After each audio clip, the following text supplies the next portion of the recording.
Pertama, kita akan membahas mengenai pengertian data distribusi berkelompok atau distribusi frekuensi. Distribusi frekuensi adalah suatu susunan data mulai dari data terkecil sampai dengan data yang terbesar yang akan membagi banyaknya data ke dalam beberapa kelas. Ada beberapa bagian-bagian yang perlu diperhatikan dalam tabel frekuensi.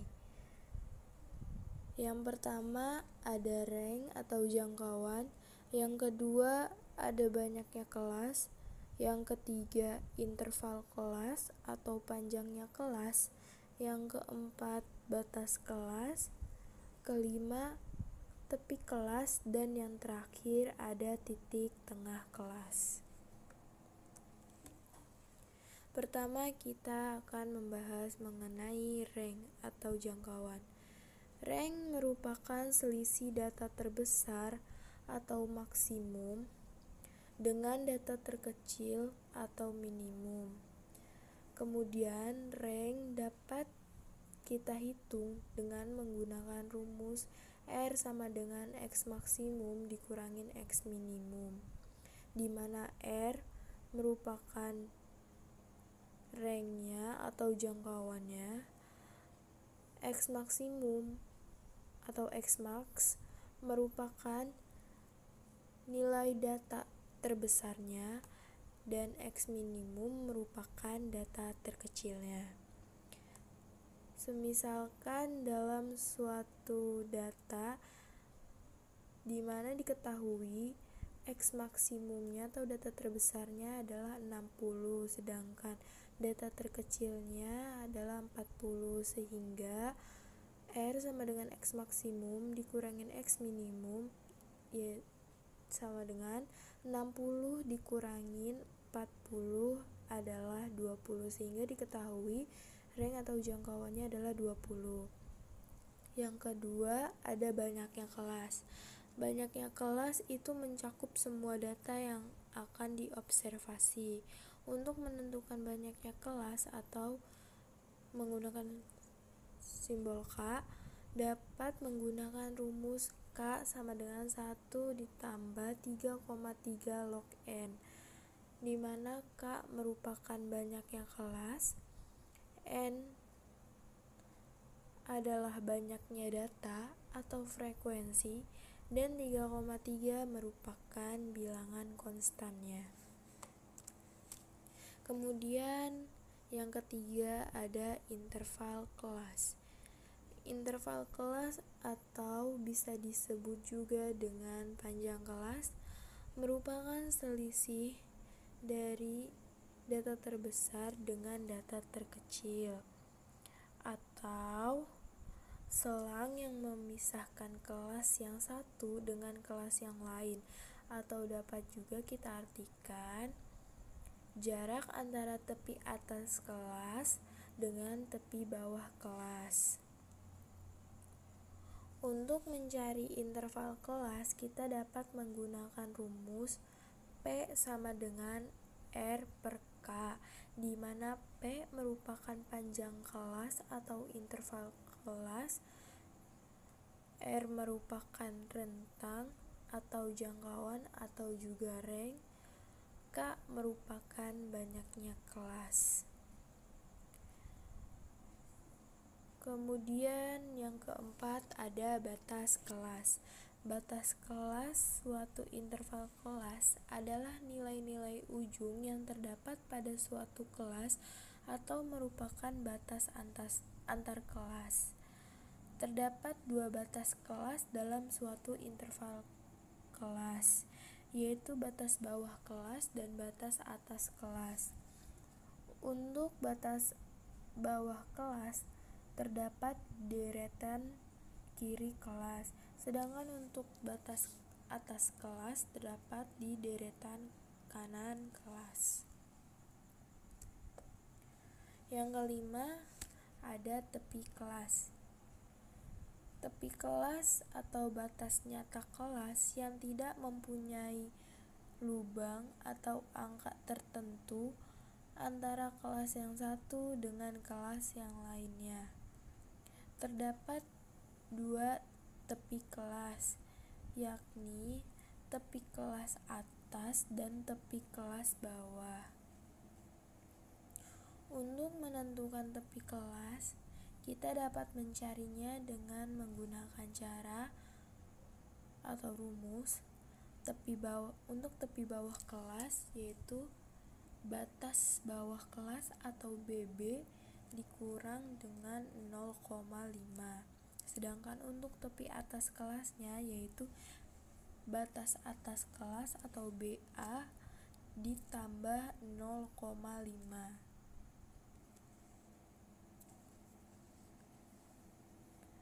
Yang terakhir ada titik tengah kelas. Titik tengah kelas atau nilai tengah adalah angka atau nilai yang tepat terletak di tengah suatu kelas. Titik tengah kelas merupakan nilai yang mewakili suatu interval kelas. Titik tengah kelas kita dapat mencarinya dengan menggunakan rumus titik tengah kelas sama dengan setengah dalam kurung batas atas kelas ditambah batas bawah kelas, atau batas atas kelas ditambah batas bawah kelas dibagi 2 atau per 2. Tabel distribusi frekuensi. Tabel distribusi frekuensi adalah alat penyajian data statistik yang terdiri dari baris dan kolom, yang memuat angka-angka untuk menggambarkan distribusi atau pembagian frekuensi dari variabel yang sedang jadi objek penelitian. Jenis tabel distribusi frekuensi ada 5, yaitu 1. Tabel distribusi frekuensi data tunggal, 2. Tabel distribusi frekuensi data kelompok, 3. Tabel distribusi frekuensi kumulatif, 4. Tabel distribusi frekuensi relatif, 5. Tabel distribusi frekuensi kumulatif relatif. A. Tabel distribusi frekuensi data tunggal adalah tabel distribusi frekuensi data tunggal adalah tabel yang memuat frekuensi dari data yang tidak dikelompokkan. Contohnya pada tabel nomor sepatu siswa kelas IPA. B. Distribusi data kelompok. Tabel distribusi data kelompok adalah data yang telah dikelompokkan, memuat frekuensi data yang didistribusikan dalam kelompok-kelompok atau kelas yang berbeda. Contohnya pada tabel distribusi pendapatan 50 karyawan percetakan A di Bandung dalam ribuan rupiah. C. Tabel distribusi frekuensi kumulatif. Tabel distribusi frekuensi kumulatif adalah distribusi yang menyatakan frekuensi total yang ada di bawah atau di atas batas bawah satu kelas. Frekuensi kumulatif yang ada di bawah batas bawah disebut frekuensi kumulatif kurang dari, sedangkan yang ada di atas atau sama dengan batas disebut frekuensi kumulatif lebih dari. Contohnya pada 3 tabel di bawah ini. D. Tabel distribusi frekuensi relatif. Frekuensi relatif adalah perbandingan antara frekuensi masing-masing kelas dengan jumlah frekuensi seluruh yang dinyatakan dalam persentase. Contohnya pada tabel di bawah ini. E. Tabel distribusi frekuensi kumulatif relatif. Frekuensi kumulatif relatif adalah frekuensi kumulatif dibagi frekuensi total dikalikan 100% dinyatakan dengan rumus di bawah ini. FK sama dengan FK per sigma F kali 100%. Diketahui FK sama dengan frekuensi relatif, FK frekuensi kumulatif, dan sigma F adalah jumlah total dari frekuensi dikali 100%. Contohnya pada tabel di samping. Data dalam bentuk diagram dan grafik. Maksud dan tujuan penyajian data statistik dalam bentuk grafik maupun diagram adalah memudahkan pemberian informasi secara visual. Penyajian data dalam bentuk grafik maupun diagram sangat banyak digunakan, karena kedua bentuk ini sangat efektif untuk menyebarkan informasi baik melalui media surat kabar, majalah, maupun laporan-laporan statistik. Diagram dibagi menjadi beberapa jenis. Yang pertama, diagram lambang.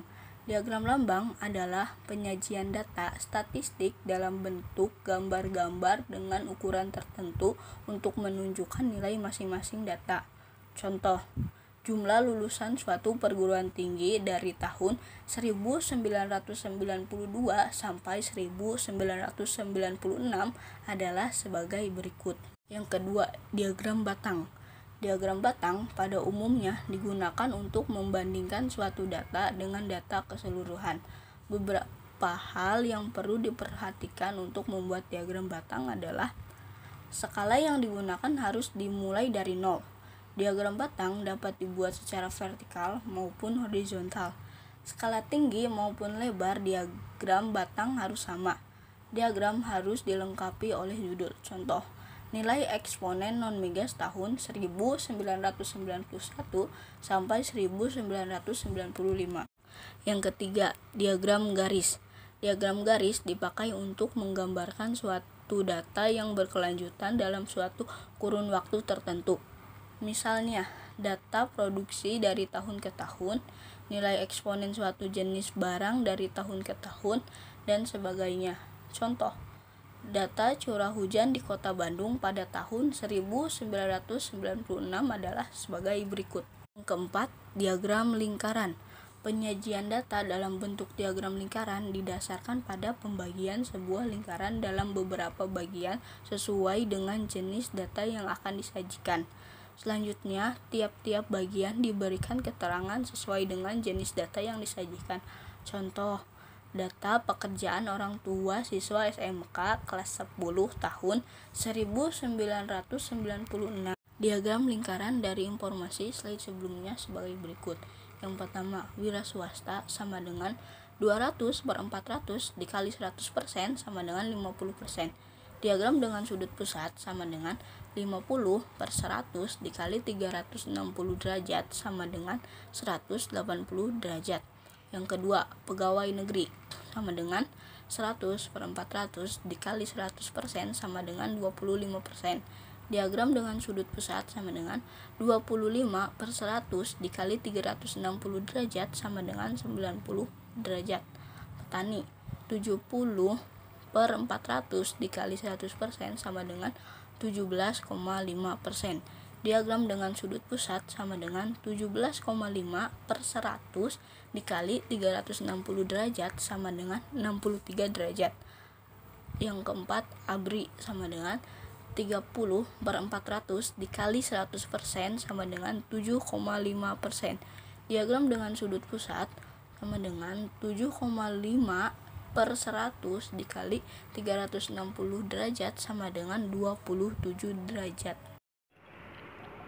Kali ini kita akan membahas tentang histogram dan poligon frekuensi. Nomor 5. Contohnya, berat badan 50 siswa. Kita urutkan dulu berat badan. Ada 40 sampai 44, 45 sampai 49, 50 sampai 54, 55 sampai 59, 60 sampai 64, 64 sampai 69. Dengan frekuensi 40 sampai 44 itu ada 4, 45 sampai 49 itu ada 6, 50 sampai 54 itu ada 10, 55 sampai 59 itu ada 20, 60 sampai 64 itu ada 7, 64 sampai 69 itu ada 3 dengan total frekuensi adalah 50. Nah, jadi kita langsung buat histogram dan poligonnya, dan kita bikin kayak balok gitu, terus susun sesuai urutannya. Misalkan di sini titik tengahnya ada 42, terus sini ada 47, 52, 37, 62 dan 67. Setelah itu kita buat histogramnya, lalu kita buat poligonnya, dan terbentuklah gambar di samping. Selanjutnya nomor 6 ada OGIF.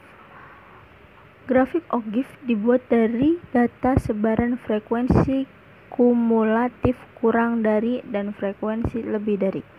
Contohnya, perhatikan gambar distribusi frekuensi berikut ini dengan berat yang tadi saya sebutkan. Setelah itu, untuk membuat OGIF dari data di sebelah kiri diperlukan bantuan sebagai berikut. Nah, itu kan ada ya contoh-contohnya. Ya, kita cari dulu itu batas bawahnya berapa. Kita urutkan batas bawahnya semua, ada 39,5 dengan frekuensi kurangnya adalah 0 dan frekuensi lebih darinya adalah 50. Terus batas bawah untuk yang kedua adalah 44,5, frekuensi kurangnya 4, frekuensi lebihnya 46. 49,5 dengan frekuensi kurang 10, frekuensi lebih 40. Yang 54,5 dengan frekuensi kurang 20 dan frekuensi lebih 30. Selanjutnya ada 59,4 dengan frekuensi kurang 40 dan frekuensi lebih 10. Selanjutnya ada 64,5 dengan frekuensi kurang 47 dan frekuensi lebih 3. Yang terakhir yaitu 69,5 dengan frekuensi kurang 50 dan frekuensi lebih 0. Nah, untuk grafik frekuensi kumulatif kurang dari pada distribusi frekuensi berat pada 50 siswa dapat digambarkan sebagai berikut yang ada di sebelah kanan. Terus, untuk grafik frekuensi kumulatif lebih dari pada distribusi frekuensi berat pada 50 siswa ada di gambar sebelah kiri. Nah, berikut ini disajikan contoh soal, yaitu soalnya di bawah ini merupakan data hasil ujian matematika dari 60 siswa, yaitu sebagai berikut. Dapat dilihat di situ terdapat 60 data nilai dari 60 siswa. Kemudian berdasarkan data di atas, 1. Buatlah tabel distribusi frekuensi data berkelompok berdasarkan data di atas. Dan yang kedua, berdasarkan tabel distribusi yang telah dibuat, sajikan data tersebut ke dalam bentuk A. Histogram, B. Poligon frekuensi, dan C. OGIF-nya. Pertama, untuk membuat suatu tabel distribusi frekuensi, kita akan mencari rank-nya atau jangkauan, dimana rumusnya R sama dengan X maksimum dikurangin X minimum, dimana pada data tersebut diketahui bahwa X maksimumnya adalah 90 dan X minimumnya adalah 50, sehingga X maksimum dikurangin X minimum yaitu 90 dikurangin 50 adalah 40, sehingga didapat rank atau jangkauannya adalah 40. Kemudian kita akan mencari banyaknya kelas. Banyaknya kelas kita dapat menggunakan rumus K sama dengan 1 ditambah 3,3 log N, yaitu sama dengan 1 ditambah 3,3 log 60. 60 itu merupakan banyaknya data atau frekuensinya. Kemudian sama dengan 1 ditambah 3,3 dalam kurung 1,78. 1,78 merupakan hasil dari log 60. Kemudian 1,78 dikalikan dengan 3,3 akan menghasilkan 5,874. Kemudian dijumlahkan dengan 1 akan menghasilkan 6,874. Jika dibulatkan 6,874 itu akan menjadi 7, maka banyaknya kelas untuk data tersebut adalah ada 7 kelas. Kemudian setelah mencari rank dan banyaknya kelas, kita akan mencari panjang kelas atau P, dimana untuk mencari panjang kelas kita menggunakan rumus P sama dengan R per K, dimana sudah diketahui sebelumnya udah kita dapatkan R yaitu 40 dan K nya 7, sehingga 40 per 7 adalah 5,714 dan jika dibulatkan akan menjadi 6, maka panjang setiap kelasnya adalah 6. Dengan demikian, kita akan mendapatkan sebuah tabel distribusi frekuensi sebagai berikut, yaitu yang terdiri dari 7 kelas dengan setiap kelasnya itu panjangnya 6. Di mana kelas pertama kita dapatkan yaitu nilainya 50 sampai dengan 5,5 dengan frekuensi atau banyaknya data kelas tersebut ada 4. Kemudian pada kelas kedua ada 56 sampai dengan 61, frekuensinya itu 7. Kelas ketiga 62 sampai dengan 67, banyaknya data atau frekuensinya 9. Kelas keempat 68 sampai dengan 73, frekuensinya itu 15. Kelas kelima itu ada 74 sampai 79, banyaknya data atau frekuensi itu ada 12. Selanjutnya kelas ke-6 terdapat 80 sampai dengan 85, frekuensinya adalah 8. Dan yang terakhir atau kelas ke-7 ada 86 sampai dengan 91, frekuensinya adalah 5, sehingga total frekuensinya adalah 60. Kemudian yang kedua, kita akan membuat histogram dari data frekuensi yang telah kita cari sebelumnya. Untuk membuat sebuah histogram, kita harus menentukan terlebih dahulu tepi bawah dan tepi atas setiap masing-masing kelasnya. Dimana untuk mencari tepi kelas, yaitu untuk tepi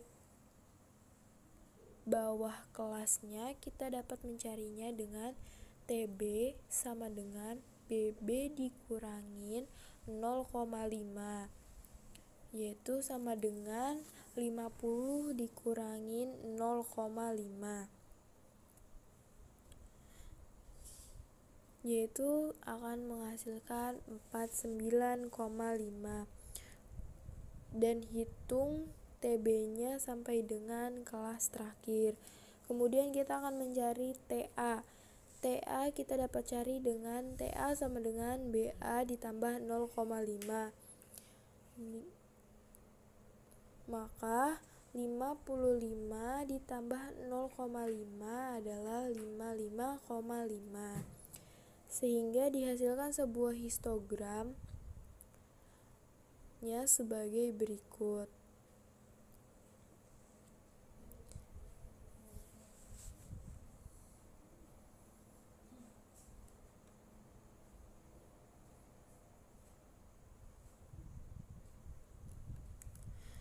Kemudian B, poligon frekuensi. Untuk membuat sebuah poligon frekuensi, kita harus menghitung terlebih dahulu titik tengahnya. Titik tengahnya kita dapat menghitungnya dengan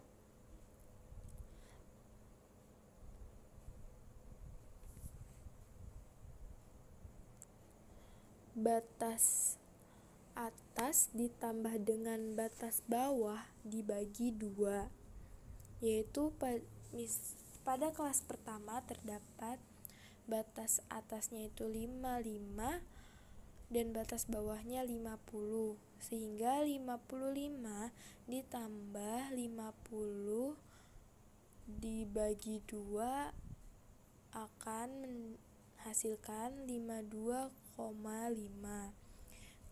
dan kita dapat hitung sampai dengan kelas terakhir dengan menggunakan cara tersebut. Sehingga kita akan menghasilkan sebuah poligon frekuensi seperti gambar tersebut, di mana untuk angka yang merah itu menunjukkan titik tengahnya, untuk yang biru itu TA dengan TB-nya, dan yang hijau adalah frekuensinya.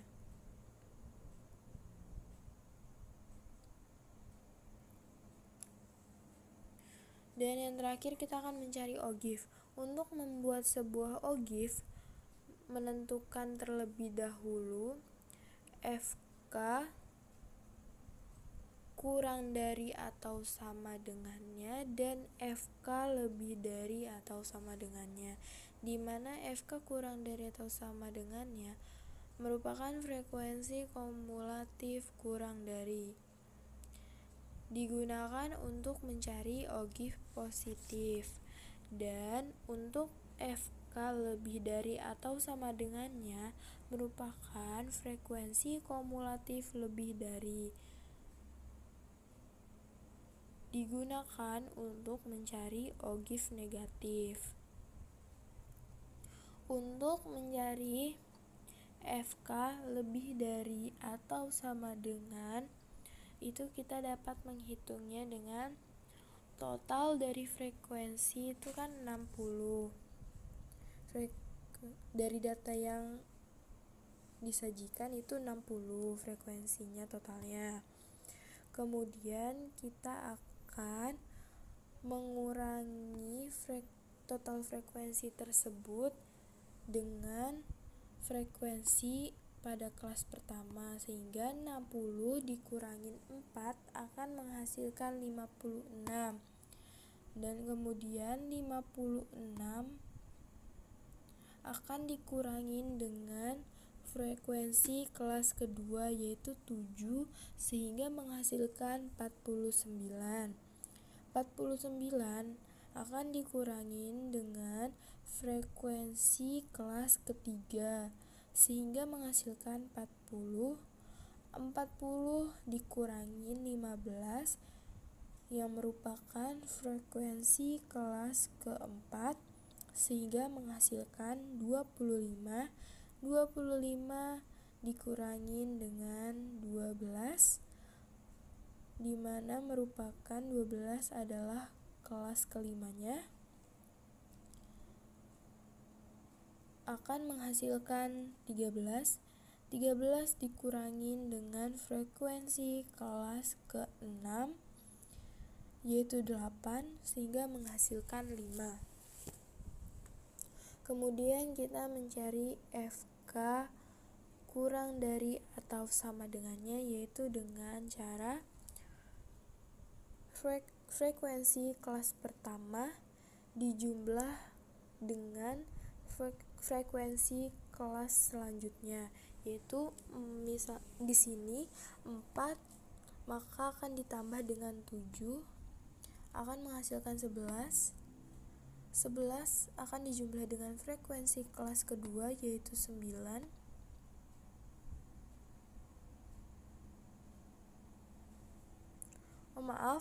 Akan dijumlah dengan frekuensi kelas ketiga yaitu 20, akan menghasilkan 20.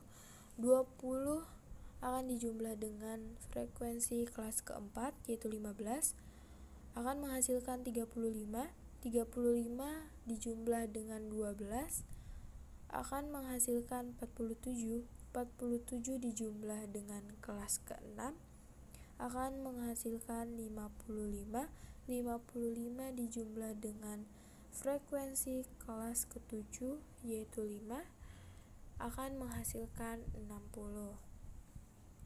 Sehingga kita dapat membuat OGIF positif dan OGIF negatifnya sebagai berikut. Dimana pada OGIF positif dia itu titiknya dari bawah mengarah ke atas Dan untuk ogive negatifnya dari atas menuju ke bawah.